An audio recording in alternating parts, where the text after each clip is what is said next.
और अब खबर रायपुर से। राजधानी में फर्जी कॉल सेंटर का पर्दाफाश किया गया है। फर्जी कॉल सेंटर मामले में 4 आरोपी गिरफ्तार किए गए हैं। इनके पास से 1 दर्जन एटीएम कार्ड, 7 मोबाइल और 5,000 की नकदी बरामद हुई है। आरोपियों ने 1,89,000 की ठगी को अंजाम दिया था। कोतवाली थाना क्षेत्र में ये मामला दर्ज था और अब इस मामले में बड़ी कार्रवाई हुई है। फर्जी कॉल सेंटर मामले में 4 आरोपी गिरफ्तार किए गए हैं। 1 दर्जन एटीएम कार्ड, 7 मोबाइल, 5,000 की नकदी बरामद की गई है। दरअसल ये पूरा मामला 1,89,000 की ठगी का है जो थाने पहुंचा था।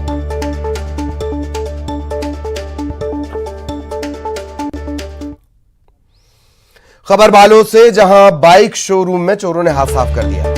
2 लाख रुपयों की चोरी को अंजाम दिया गया है। चोरी की वारदात सीसीटीवी में कैद हुई है। एसपी मौके पर पहुंचे हैं। तलाश इन चोरों की जा रही है। सिटी कोतवाली की ये घटना है। खबर कोरबा से, केरवा द्वारी ग्राम पंचायत में डायरिया का प्रकोप फैला हुआ है। कुएं का दूषित पानी पीने से लोग बीमार पड़े हैं। 12 से ज्यादा लोग बीमार पड़ चुके हैं। 5 को अस्पताल में भर्ती करवाया गया है। स्वास्थ्य विभाग ने कहा है कुएं का पानी न पिएं।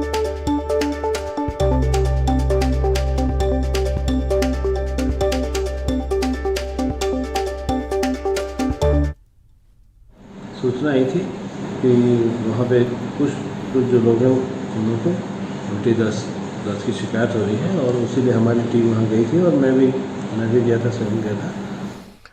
और छत्तीसगढ़ में जो ईडी की लगातार कार्रवाई चल रही है, कई घंटों से ताबड़तोड़ छापे की जो कार्रवाई चल रही है, इसमें बड़ा खुलासा हुआ है।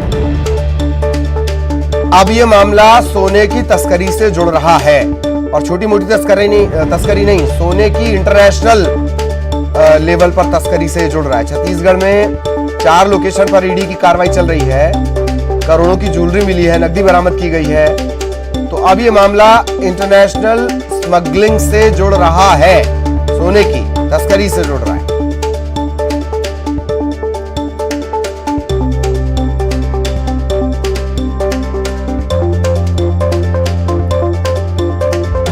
छत्तीसगढ़ में जो ईडी कार्रवाई कर रही है, अलग अलग जगहों पर ये कार्रवाई हो रही है और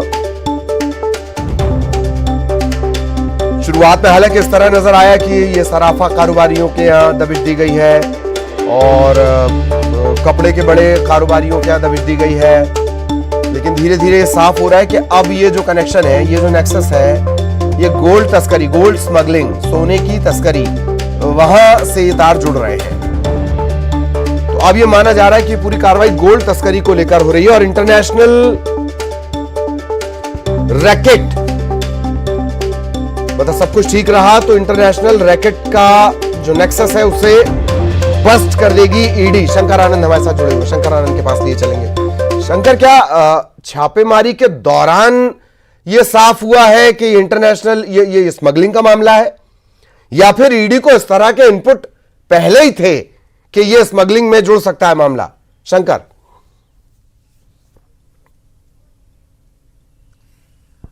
ललित, देखिए, इस मामले में पहले से ही जांच एजेंसी के पास ये इनपुट थे कि जो लोग हैं, जो एक किस तरह से रैकेट है और किस तरह से गोल्ड से की तस्करी, यानी कि गोल्ड स्मगलिंग से जुड़े हुए मामले की इनपुट पहले से ही जांच एजेंसी को थी। हालांकि जब इस मामले पर पिछले 2 महीने से लगातार काम किया जा रहा था और उन तमाम इनपुट्स को खंगाला जा रहा था कि गोल्ड स्मगलर से भला छत्तीसगढ़ में किस तरह से कनेक्शन हो सकता है। छत्तीसगढ़ अपने आप में एक छोटा सा खूबसूरत सा एक राज्य है, लेकिन यहाँ पे गोल्ड स्मगलिंग से मामला कैसे जुड़ सकता है? तो इस मामले में पिछले 2 महीने से लगातार नजर रखी जा रही थी और हालांकि पहले से कुछ मामले जरूर रजिस्टर्ड थे स्थानीय पुलिस में, लेकिन इस मामले में जब पता चला कि किस तरह से विदेश से जुड़े हुए कनेक्शन है और विदेश में जब इस मामले पे अभी शुरुआती जांच के दौरान ये जानकारी मिली है कि म्यांमार से होता हुआ ये गोल्ड तस्करों का ये जो कनेक्शन है, तो इसका जो शुरुआती कनेक्शन म्यांमार से जुड़ा हुआ है। म्यांमार से होते हुए नॉर्थ ईस्ट के जो राज्य हैं वहां से होते हुए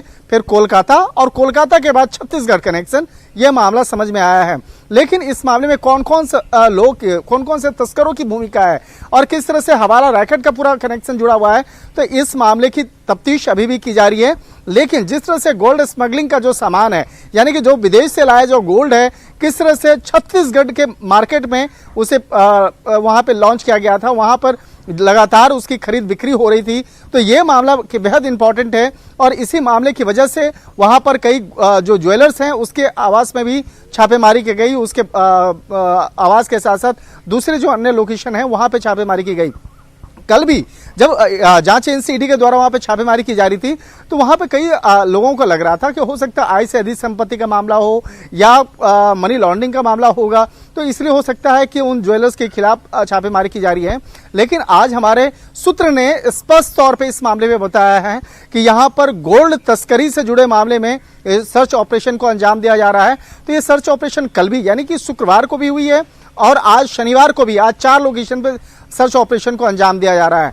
और हो सकता है कि आज इस मामले में देर शाम तकरीबन 7-8 बजे तक जांच एजेंसी के द्वारा इस मामले में औपचारिक तौर पर भी इस खबर की पुष्टि कर दिया जाए, क्योंकि इस मामले में जैसे हम अपने सूत्रों से मैंने जब बातचीत किया तो उनका कहना था कि सर्च जरूर चल रही है, लेकिन सर्च ऑपरेशन के दौरान क्या क्या मिली है, क्या क्या चीजें मिली हैं और कितने करोड़ रुपया नकदी बरामद किया गया है, इसके बारे में औपचारिक तौर पर जानकारी शाम तक दिया जा सकता है। तो करोड़ रुपया नगद बरामद किया गया है, करोड़ रुपए की ज्वेलरी बरामद की गई है, तो ये काफी महत्वपूर्ण है और कहा जा सकता है इस मामले में जल्द ही कुछ और भी बड़े खुलासे हो सकते हैं। मतलब इंतजार किया जाए कि हो सकता है शाम तक कोई एक बड़ी बिग ब्रेकिंग निकलकर इस मामले में सामने आए। बहुत बहुत शुक्रिया आपका शंकर इस तमाम जानकारी के लिए। और अगली खबर भी ईडी की कार्रवाई से जुड़ी हुई है। दुर्ग से ये खबर हम आपको बता रहे हैं।